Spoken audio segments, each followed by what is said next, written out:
केवल 3 दिन ऐसे रहेंगे, 3 बार ऐसे रहेंगे, 3 तिथियां ऐसी रहेंगी, 3 समय ऐसा रहेगा जिस समय पर तेरे द्वारा निर्मित शूल को भी शिव धारण करेगा और जगत का कल्याण करेगा। 3 दिन, 3 तिथियां, 3 बार, 3 नक्षत्र, 3 घड़ी, 3 पल।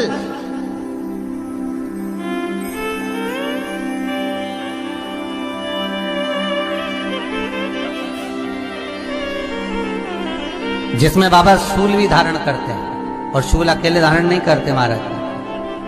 जो धतूरा होता है ना, दर्शन करें धतूरे के, कांटे कांटे सा होता है धतूरा, तो वो धतूरे के साथ में बाबा शूल धारण करते हैं, बेलपत्री के शूल को। ये बहुत बहुत आनंदमय कथा है महाराज जी। जिसके जीवन में हमेशा कांटे ही मिले हैं। बेटी बड़ी हुई तो घर में मायके में दुख देखा, और मायके से गई ससुराल में तो ससुराल में दुख देखा। ससुराल में भी दुख देखने के बाद में भी पति को बहुत कुछ काम खुलवाया, बहुत धंधे खुलवाए, नौकरी लगवाई, पर वो पति बार बार छोड़ कर आ गया, बार बार तकलीफ भोग रहा है, बार बार कष्ट भोग रहा है। फिर थोड़े दिन काम करता है, थोड़े दिन छूट जाता है, फिर व्यापार में बढ़ता है, फिर छूट जाता है, फिर कोई दुकान खुलवाई, थोड़े दिन अच्छी चली, फिर वापस वहीं घर पर आकर बैठ गया। अर्थात उसके जीवन में वो शूलता चल रही है। तो बाबा देवाधिदेव महादेव कहते हैं, ये 3 घड़ी, 3 पल, 3 नक्षत्र, 3 समय, 3 दिन में जो शूल मुझे समर्पित करता है, उसके जीवन से मैं शूल हटा देता। वो 3 दिन लिखे स्कंद पुराण।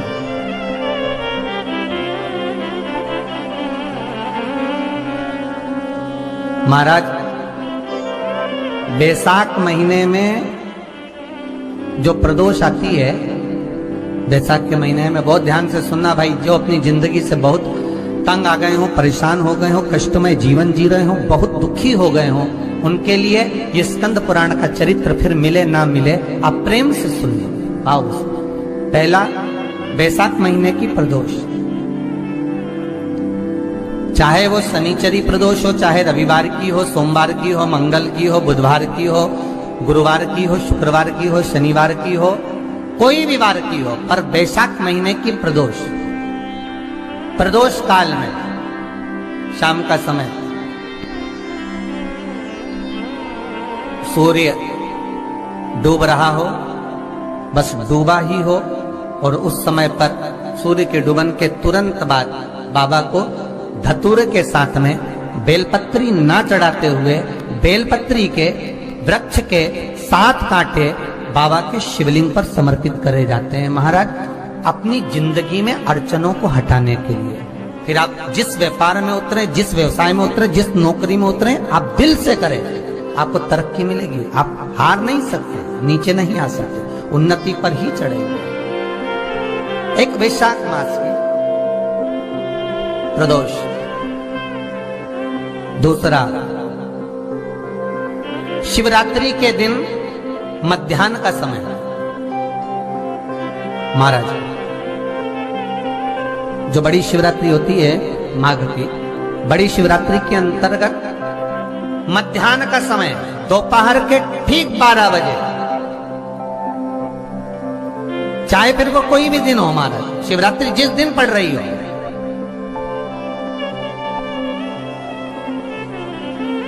उस दिन भी धतूरे के साथ बाबा को 7 कांटे बेलपत्री के वृक्ष के समर्पित होते हैं महाराज। इसमें आप ये वाले जो कांटे हैं, जो शिवरात्रि के दोपहर 12 बजे वाले हैं, अगर कोई मदिरा पीने वाला हो, व्यसन में डूबने वाला हो, कोई जुआ खेलने वाला हो, कोई गलत वैश्यावृत्ति करने वाला, या अपने मार्ग से विचलित कोई व्यक्ति है, उसके लिए भी ये कांटे बहुत काम आते हैं। दूसरा, पार्वती, तेरे द्वारा तेरे नयन अश्रु से जो प्रगटा हुआ बेल का वृक्ष है, द्वितीय शूल मैं वहां धारण करता हूं, तृतीय शूल, तीसरा शूल जो वर्णन करा गया महाराज, भगवान श्रावण के महीने में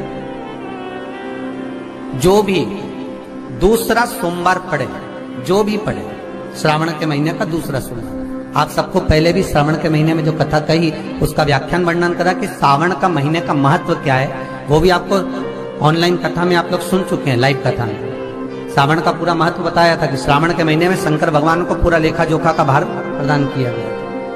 दूसरा सोमवार, श्रावण के महीने का जो दूसरा सोमवार होता है, उस दूसरे सोमवार में रात्रि के समय पर, अर्थात शास्त्र अब घड़ी और पल का स्मरण करेंगे तो रात्रि के बजेंगे 10 से 12 बजे, मारे 10 से 12 के बीच में धतूरे के साथ बाबा को शूल समर्पित होता है महाराज।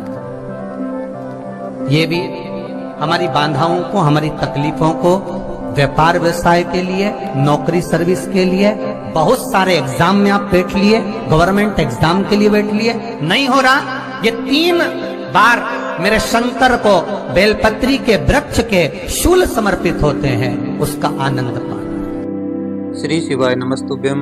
हर हर महादेव, जय महाकाल।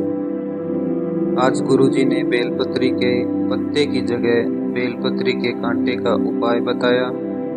आज के उपाय की बात करें उससे पहले हमेशा की तरह सबसे पहले आपसे यही कहना चाहूँगा कि अगर गुरुजी द्वारा बताए गए किसी भी उपाय से किसी भी प्रकार का आपको अगर लाभ हुआ है तो कमेंट में अपने पूरे नाम के साथ पूरा डिटेल में ज़रूर बताएं, ताकि अगले वीडियो में मैं आपका कमेंट दिखा सकूं और दूसरे लोगों को भी पता लगे कि किस उपाय से क्या लाभ होता है। तो चलिए आज के उपाय की बात करते हैं। आज के उपाय में गुरुजी ने बेलपत्री के पत्ते की जगह बेलपत्री का कांटा चढ़ाने की बात कही है। यह उपाय पूरे साल में आप सिर्फ 3 दिन कर सकते हैं। वह 3 दिन कौन से हैं? सबसे पहला, बैसाख महीने की प्रदोष का दिन। बैसाख महीने की प्रदोष के दिन, प्रदोष काल में अगर आप महादेव को बेलपत्री का कांटा समर्पित करते हैं तो महादेव आपकी बात अवश्य सुनते हैं। दूसरा, शिवरात्रि का दिन। अगर आप महादेव को शिवरात्रि के दिन दोपहर के 12 बजे बेलपत्री का कांटा समर्पित करते हैं तो महादेव आपकी मनोकामना अवश्य पूर्ण करते हैं। तीसरा, श्रावण महीने का दूसरा सोमवार। श्रावण महीने में जो भी दूसरा सोमवार आए उस दिन आप यह उपाय कर सकते हैं। श्रावण महीने के दूसरे सोमवार को रात्रि 10 बजे से लेकर रात के 12 बजे के बीच में महादेव को अगर आप बेलपत्री का कांटा समर्पित करते हैं एक धतूरे के साथ, तो महादेव आपकी मनोकामना जरूर पूरी करते हैं। आज के इस वीडियो में बेलपत्री के कांटे को चढ़ाने का टाइम बताया गया था। यह उपाय आप 3 दिन ही साल में कर सकते हैं और उस 3 दिन का डिटेल मैंने आपको बता दिया। अगर वीडियो आपको पसंद आया तो वीडियो को लाइक करें और अगर आप मेरी आवाज़ पहली बार सुन रहे हैं तो चैनल को सब्सक्राइब करें। श्री शिवाय नमस्तुभ्यम।